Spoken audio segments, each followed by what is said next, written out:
तो कैसे हैं आप सब। आज आपका भाई आ गया एक नए वीडियो के साथ। तो चलिए वीडियो को स्टार्ट करते हैं। और ये वीडियो का जो टॉपिक है वो class 12th physics objective answer chapter 1 का इलेक्ट्रिक चार्जेस एंड फील्ड का मैं आपको ऑब्जेक्टिव सारा बताऊंगा, लगभग जो भी आने वाले हैं। और इससे बाहर नहीं आएगा गाइज, इससे बाहर ऑब्जेक्टिव नहीं आएगा। आप इसको ज़रूर ट्राई करना, ज़रूर इस सब सारे ऑब्जेक्टिव को देखना। तो चलिए मैं ऑब्जेक्टिव को मतलब आगे बढ़ाता हूँ, क्वेश्चंस आपके सामने लाता हूँ।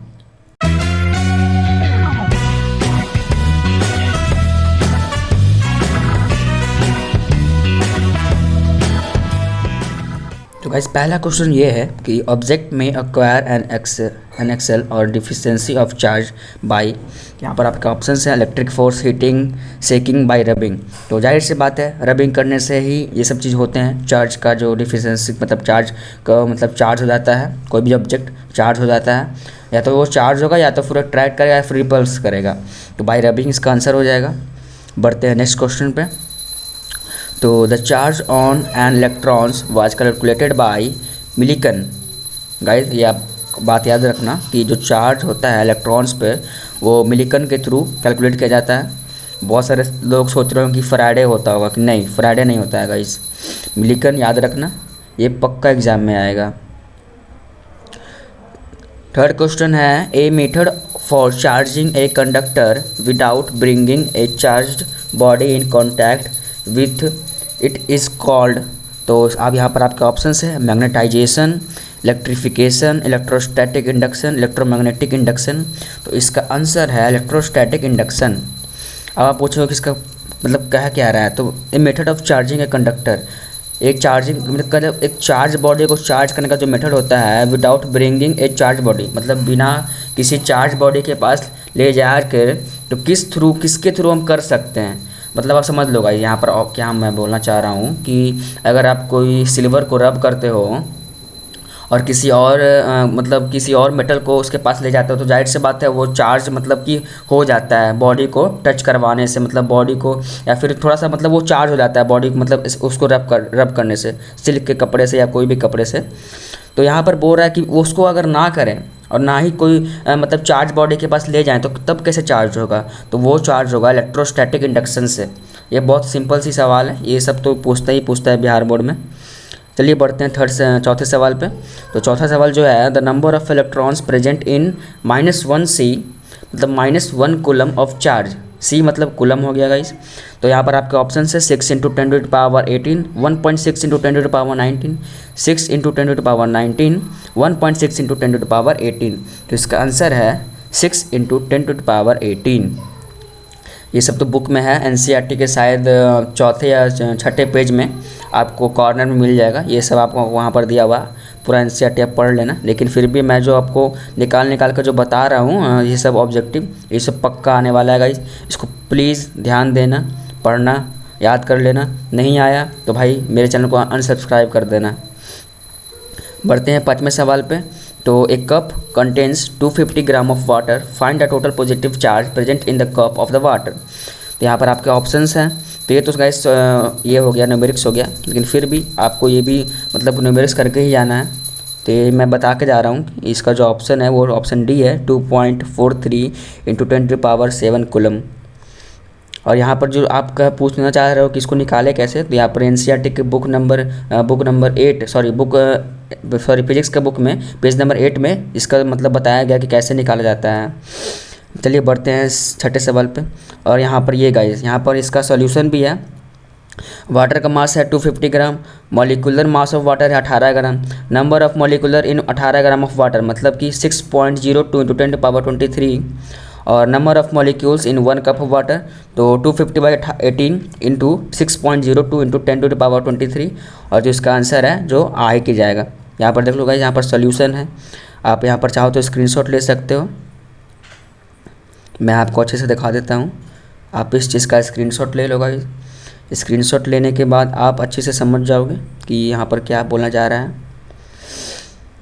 ये देखिए गाइस, अब पढ़ते हैं 7वें सवाल पे। तो एक कांस्टेंट के इन कूलम्स लॉ डिपेंड्स ऑन, तो इसका जो आंसर है आपको बताना पड़ेगा, क्योंकि मैं तो अभी बताने वाला नहीं हूँ। नेचर ऑफ मीडियम होगा, सिस्टम ऑफ यूनिट्स होगा, इंटेंसिटी ऑफ चार्ज होगा, बोथ ए और बी होगा। इसका क्वेश्चन तो आंसर तो मुझे भी नहीं मालूम, लेकिन मैं देख लेता हूँ। नेचर ऑफ मीडियम है, जाहिर सी बात है। कांस्टेंट के जो है कूलम्ब्स लॉ पे डिपेंड करता है, कैसे करता है, इन्वर्सली प्रोपोर्शनल है मास के और डायरेक्टली प्रोपोर्शनल है वेट के। यहाँ पर नेचर ऑफ मीडियम्स होगा। और क्वेश्चन नंबर 8 पे चलते हैं। तो which of the following statement is not a similarity between electrostatic and gravitational force. ये तो गाइस पक्का ही आने वाला है। The both forces are attractive in nature always, इसका आंसर है। चलिए मैं ऑप्शन भी पढ़ देता हूँ। Both forces obey universally square law, नहीं ये गलत हो जाएगा। Both forces operate over very large distance, ये भी गलत है।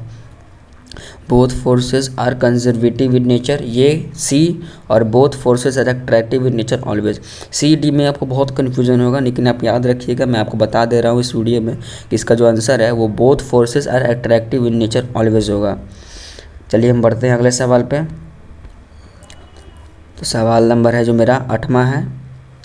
ऐसा unit of permittivity of free space is C square N inverse M inverse C square N inverse M inverse to weber Friday. इसका जो आंसर है गाइस वो है सी स्क्वायर एन इनवर्स और M inverse to, option number C. ये सब guys page number 10 में physics की बुक में है, एनसीईआरटी में आप जाकर देख सकते हो इसका आंसर, फिर भी मैं बता दे रहा हूँ। ये सब आप माइंड में रखो, ये सब बहुत इंपॉर्टेंट क्वेश्चन है। इससे आपका 2 नंबर का भी आ सकता है, इससे आपका 5 नंबर का भी आ सकता है।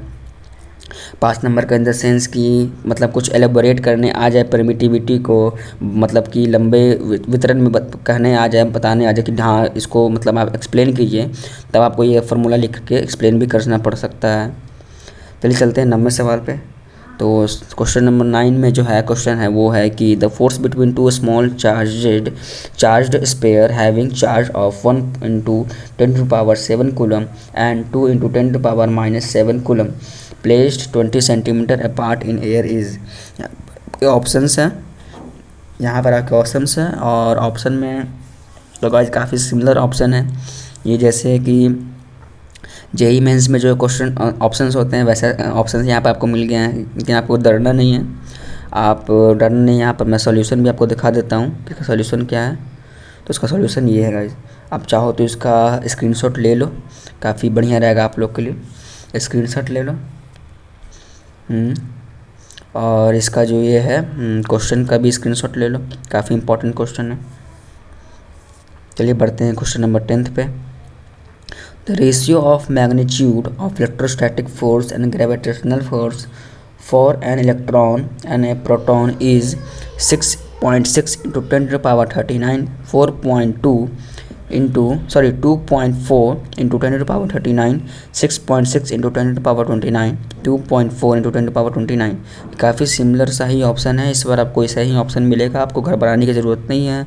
सारे चीज़ मैं अपने चैनल पर बता रहा हूँ, अपने वीडियो पर बता रहा हूँ, बस कुछ करना नहीं है, मेरे चैनल पर आना है, आपको यहाँ पर देखना है, सारे मैं सोल्यूशन कर दे रहा हूँ। जिसका जो आंसर है वो है 2.4 × 10⁻39। चलिए बढ़ते हैं क्वेश्चन नंबर 11 पे। 11 तो है शायद आपका न्यूमेरिक्स है, फिर भी आप ट्राई कर लो, न्यूमेरिक्स तो पूछता नहीं है, तो हम इसको स्किप तो नहीं कर सकते, फिर भी हम कर ही लेते हैं, ज़्यादा टाइम नहीं लगेगा। Consider the charges Q + Q and -Q places at the vertical of a equilateral triangle of each side L. The sum of force acting on each other is. इतने ये आपका ऑप्शंस हैं, और आंसर तो सही से बात है, आंसर जो भी है गाइस सही आंसर है। आंसर नंबर ए जो है सही है, वो आप देख लो, Q²/4 √2 पाई ε0 L²। इसका जो आंसर है वो सही है। ये भी गाइस तो ये पूछा था, ये तो कॉमन सवाल, ये हमेशा पूछता है। ए charge Q is placed at a centre of the line joining 2 points charges +Q and -Q as shown in the figure.